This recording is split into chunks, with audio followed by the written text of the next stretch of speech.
오늘 우리에게 주신 하나님의 말씀은 갈라디아서 1장 11절에서 24절의 말씀입니다. 신약성경 302페이지 갈라디아서 1장 11절에서 24절의 말씀입니다. 한 절씩 교독하고 마지막 24절의 말씀은 함께 읽겠습니다.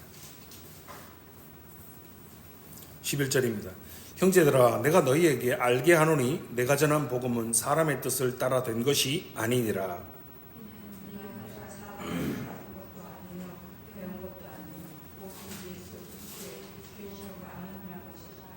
내가 이전에 유대교에 있을 때 행한 일을 너희가 들었거니와 하나님의 교회를 심히 박해하여 멸하고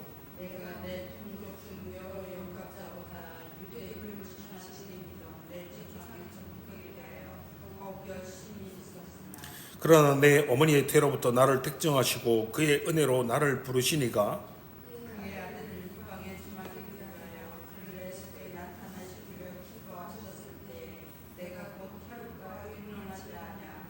또 나보다 먼저 사도된 자들을 만나려고 예루살렘으로 가지 아니하고 아라비아로 갔다가 다시 다메섹으로 돌아갔노라.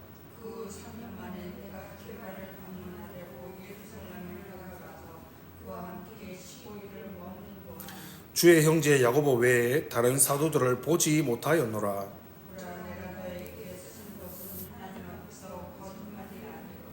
그 후에 내가 수리아와 길리기아 지방에 이르렀으나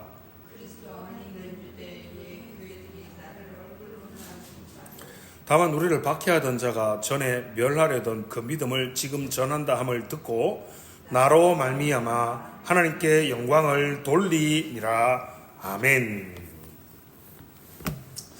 그래서 하는 사랑하는 성도 여러분, 오늘은 갈라디아서 강의 두 번째 시간입니다. 갈라디아서 1장 11절에서 24절의 말씀을 함께 살펴보며 나로 말미암아 하나님께 영광을 돌리는 삶이라는 제목으로 함께 은혜를 나누고자 합니다. 1983년 가을 카리브해 서안에 있는 그레나다라는 섬에서 쿠데타가 일어났습니다. 쿠바가 뒤를 봐주고 있는 공산주의자들이 정부를 전복하고 독재 정권을 수립한 것이었습니다.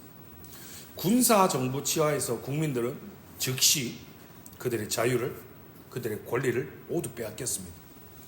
어린아이들 50명을 포함한 100명이 넘는 반체제 인사들이 모두 다 체포되어서 그 도시의 수도였던 세인트 조지에 있는 부대까지 끌려가서 모두 처참하게 살해되고 말았습니다.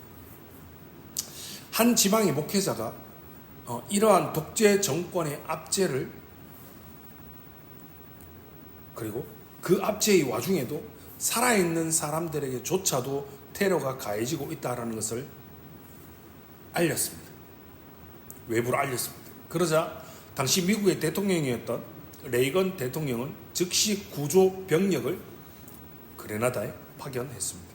그들은 한밤중에 공격을 개시하였고 하루가 채 지나기도 전에 시민들은 잃어버렸던 자유를 다시금 되찾을 수 있게 되었습니다. 그레나다 시민들은 갑자기 자유를 잃어버린 다음에야 비로소 그들에게 자유가 얼마나 무엇보다 소중한 것임을 깨달을 수 있었습니다. 이와 비슷한 쿠데타가 초대교회, 오늘 우리가 살펴보는 갈라디아 지역의 교회에도 일어난 것입니다.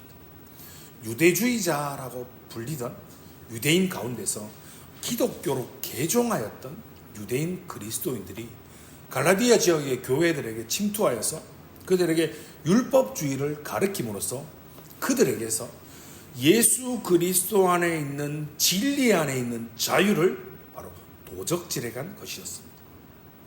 그들은 구원과 성화는 오직 예수 그리스도를 믿음으로 말미암아 그 은혜를 통하여서 우리에게 이루어지고 우리에게 주어진다는 바울의 가르침을 부인했습니다.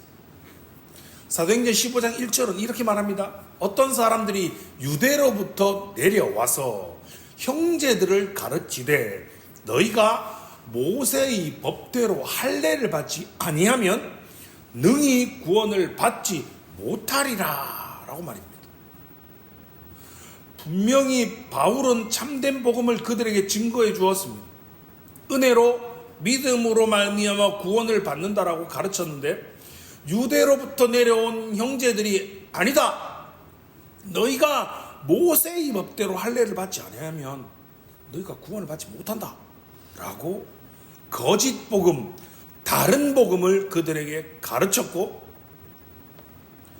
그러므로 인해서 그들은 바울의 은혜의 복음을 부인할 뿐만 아니라 그의 사도직조차 인정하지 않는 단계에 이르렀던 겁니다. 슬프게도 많은 갈라디아 교인들이 이들 거짓 교사들의 말을 듣고 믿게 되었고 그들의 미혹에 넘어가고 말았습니다. 그래서 그들은 유대인들의 가르침에 따라서 하나님의 인정을 받고 영생을 얻으며 그리스도 안에서 성숙해지기 위해서, 다르게 표현하면 예수를 더 잘 믿기 위해서, 신앙생활을 더 잘하기 위해서 할례와 그 밖에 다른 구약의 율법들을 따르게 되었다라는 것입니다. 그들은 더 이상 그리스도 안에서, 예수 그리스도 안에서 자유인이 아니었던 것입니다. 바로 그때 그들을 구하기 위해서 바울이 등장한 겁니다. 그들에게 잃어버린 자유를 다시금 회복시켜주기 위해서, 그들을 구원하기 위해서 바로 갈라디아서를 기록한 것입니다. 바울은 그가 갈라디아 지역의 교회들에게 전해준 복음이 사람의 뜻을 따라 된 것이 아니다 라고 오늘 읽은 본문에 주장하고 있습니다. 그리고 그가 전한 복음은, 이 복음은 내가 다른 사람에게서 받은 것도 아니다, 다른 누군가를 통해서 배운 것도 아니고 오직 예수 그리스도의 계시로 말미암은 것이라고 이야기하고 변증하고 변화하고 있는 겁니다. 여러분, 왜 바울은 그의 메시지와 그의 사도직에 대해서 변증하고 변화하고 있는 것일까요? 유대주의자들, 사도 바울의 메시지와 그의 사도직에 대해서 공격을 하면서 율법으로의 회개를 주장하는 거죠. 그래서 갈라디아 교회의 성도들에게 예수 그리스도 안에서의 참된 자유를, 복음 안에서의 자유, 진리 안에서의 자유를 빼앗았기 때문입니다. 우리가 읽은 갈라디아서 1장 앞부분, 그의 사도직에 대해서 그가 변증을 하였죠. 갈라디아서 1장 1절의 말씀을 다시 한번 보십시다. 1장 1절입니다. 사람들에게서 난 것도 아니요 사람으로 말미암은 것도 아니요 오직 예수 그리스도와 그를 죽은 자 가운데서 살리신 하나님 아버지로 말미암아 사도된 바울이라고. 그의 사도직의 기원이 사람이 아니라는 거죠. 다르게 표현하면 어떤 사람, 어떤 기관, 어떤 집단이 그를 이제부터 내가 너희를 사도로 임명한다, 뭐 이런 임명받은 것이 아니라는 것입니다. 오직 예수 그리스도를 죽은 자 가운데서 살리신 하나님 아버지로 말미암아 그는 사도가 되었다라고 그의 사도직의 정당성을 변증하고 있는 겁니다. 여러분, 그러면 이 표현에서 어떤 사건이 떠오르십니까? 네, 바로 다메섹 도상에서의 사건을 이야기하고 있죠. 오늘 우리가 함께 읽은 갈라디아서 1장 11절에서 24절의 말씀은 그가 어떻게 사도가 되었는가를 이야기하고 있는 겁니다. 바로 다메섹 도상에서의 예수님을 만난 사건, 그 만난 사건을 통해서 그가 사도가 어떻게 되었는가, 그의 사도직이 어떻게 정당한가를 주장하고 있는 겁니다. 여러분, 과거나 현재나 참 다르지 않는 것 같습니다. 무슨 말인가 하면, 보통 누군가의 메시지를 공격할 때, 그의 메시지를 반박할 때 바로 메시지를 반박하는 것이 아니라 그 메신저를 공격하는 방법을 사용하는 것을 보면 말입니다.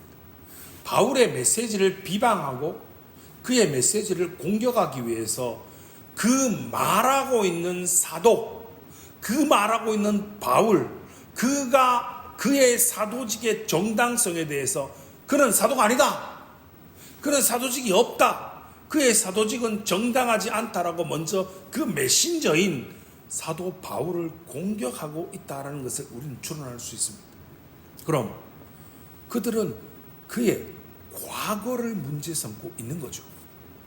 여러분 잘 아시는 것처럼 바울이 어떤 사람입니까? 바울은요, 가말리의 문화의 수화생이었습니다. 당대 최고의 율법학자였던 그의 수화생이었습니다. 이 말은 율법은 바울에게 있어서 생명과도 같았다라는 말입니다. 그의 인생의 첫 번째 목적은 율법을 아는 것, 그 율법을 알고 연구하고 배우고 익혀서 그것을 그의 삶을 통하여서 율법을 온전히 100% 완벽에 가깝게 준행하는 것보다 바울의 인생에서 중요하게 생각하는 것은 없었다라는 말입니다. 그래서 바울은 이렇게 이야기하는 겁니다. 그가 자신이 유대교에 있었을 때 하나님의 교회를 심히 박해하고 멸하는데 가장 앞선, 가장 선두에 있던 사람이 바로 바울이었습니다. 오늘 보면 14절의 말씀을 보십시오. 내가 내 동족 중 여러 영갑자보다 유대교를 지나치게 믿어 내 조상의 전통에 대하여 더욱 열심히 있었으나 라고 말하는 겁니다. 그는 유대 동족들 가운데 그보다 나이가 많은 사람들보다, 그보다 먼저 유대교에 몸을 담고 있었던 자신의 동족들보다 훨씬 더 유대교를 지나치게 믿었다는 말입니다. 그 믿음에 근거하여서 조상의 전통, 성경의 말씀이 아니죠. 성경의 말씀이 아니라 대대로 내려왔던 장로의 유전, 그것을 지키기 위해서 각종 규례를 만들어내어서 그것을 이건 율법의 전통이다, 장로의 유전이다 라고 만들어진 그 규례들을 지키는 일에 열심히 특심이었다라고 바울은 고백하고 있는 겁니다. 그런데 그가 변화되었다라고 고백하고 있는 겁니다. 그가 회심했다라고 말하고 있는 겁니다. 바로 예수 그리스도께서 자신을 이방인의 사도로 불러주셨다라고 고백하는 겁니다. 언제 택해 주셨다라고 말하고 있습니다. 15절입니다. 어머니의 태로부터 바울을 택정하셨다라고 그가 고백하고 있습니다. 그리고 그를 어떻게 선택했고 어떻게 택정했다라고 고백하고 있습니까? 은혜로 그를 불러주셨다라고 그는 고백하고 있습니다. 여러분, 우리가 우리의 일상의 삶을 살아가다 보면 정말 한 번씩 이해가 되지 않는 일들을 하거나 그런 상황들이 우리 주변에 벌어지면 우리는 이렇게 묻고는 하지 않습니까? 도대체 가는 왜 그런 건데? 아니 도대체 무슨 생각으로 도대체 그렇게 행동한 거지? 라고 말입니다. 그런데 이런 질문에 어떠한 행동을 했는데 그 행동에 대해서 이렇게 물으면 간혹 이렇게 대답하는 사람들이 우리 곁에 종종 있지 않습니까? 왜 그랬는데? 라고 물으면 그냥요 라고 말입니다. 여러분, 그냥 행동하는 것은 없습니다. 우리가 행동하는 모든 일에는, 모든 행동에는 반드시 이유가 존재합니다. 그리고 그 행동을 하는 목적이 있습니다. 행동한다는 것에는, 움직인다는 것에는 내 의지가, 내 분명한 목표가 반영되어 있기에 내가 그 일을 하는 것이고 그 행동을 하는 것입니다. 저와 여러분의 삶에, 우리의 삶에 그냥 했다라는 것은 없습니다. 바울이 왜 유대교에 열심히 특심이었습니까? 그는 유대교 장로의 유전과 조상의 전통, 그들이 만들어낸 각종 규례를 지키는 것이, 그것이 절대 진리라고 믿었기에 그것에 목숨을 걸었던 것이었습니다. 그런데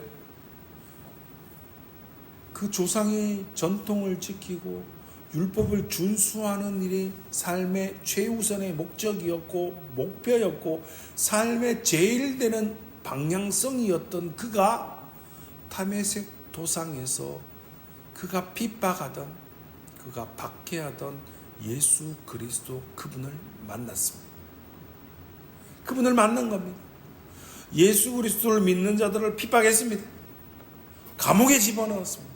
심지어는 죽게 만들었던 그가 이제 예수 그리스도의 복음을 증거하는 이방인의 사도가 되었다라는 것입니다. 아니 왜 이렇게 갑자기 180도로 그의 삶이 변화된 것일까요? 하나님의 직접적인 개입하심으로 인해서 그가 다메섹 도상에서 예수 그리스도를 만났기 때문입니다. 하나님과의 인격적인 만남을 통해서 그는 진정한 삶의 목적, 그가 어떠한 방향성을 가지고 살아가야 하는지를 비로소 알게 된 것이었습니다.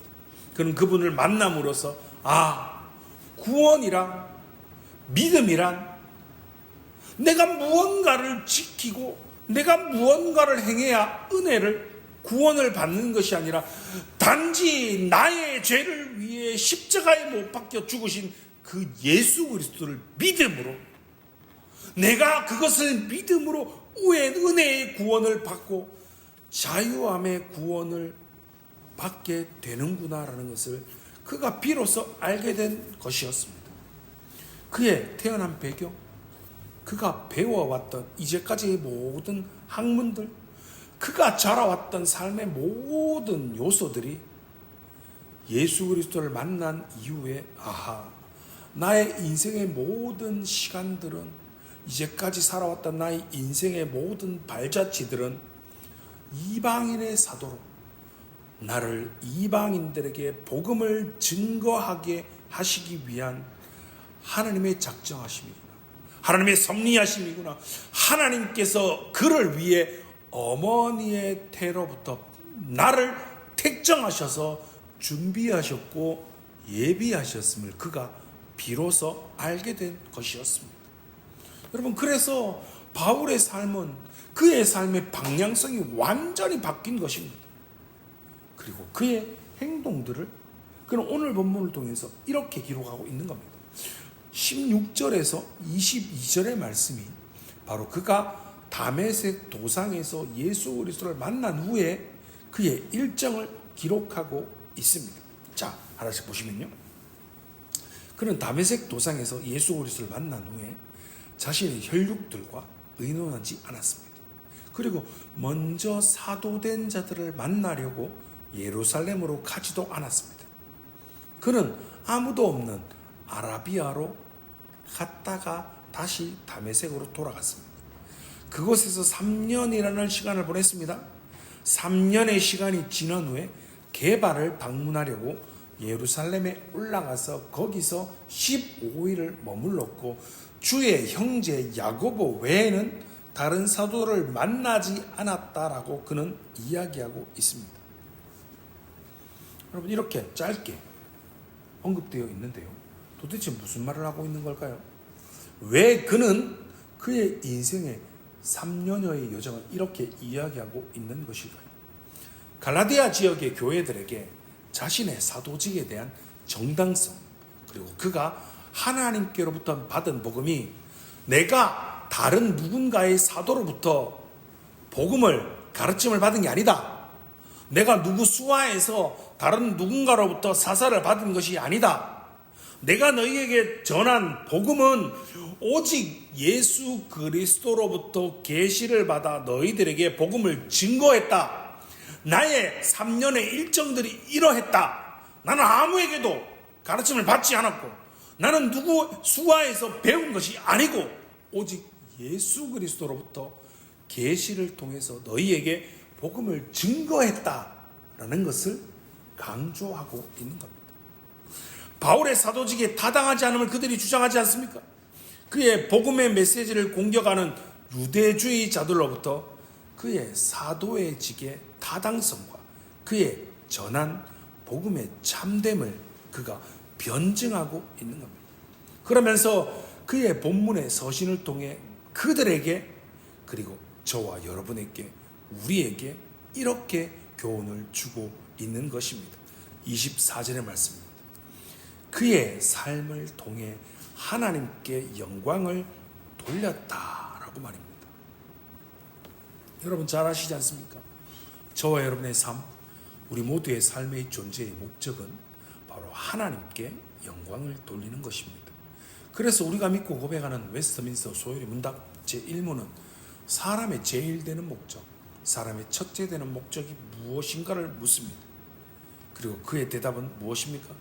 사람의 제일 되는 목적, 사람의 첫째 되는 목적은 하나님을 영화롭게 하는 것, 하나님으로 말미암아 영원토록 즐거워하는 삶을 살아가는 것이라고 우리가 믿고 우리가 그렇게 고백하지 않습니까? 사랑하는 성도 여러분, 하나님을 영화롭게 하고 계십니까? 여러분, 무언가 여러분에게 위대한 것, 큰 일을 하라고 말하는 것이 아닙니다. 바울은 무엇을 위해 택정함을 입었습니까?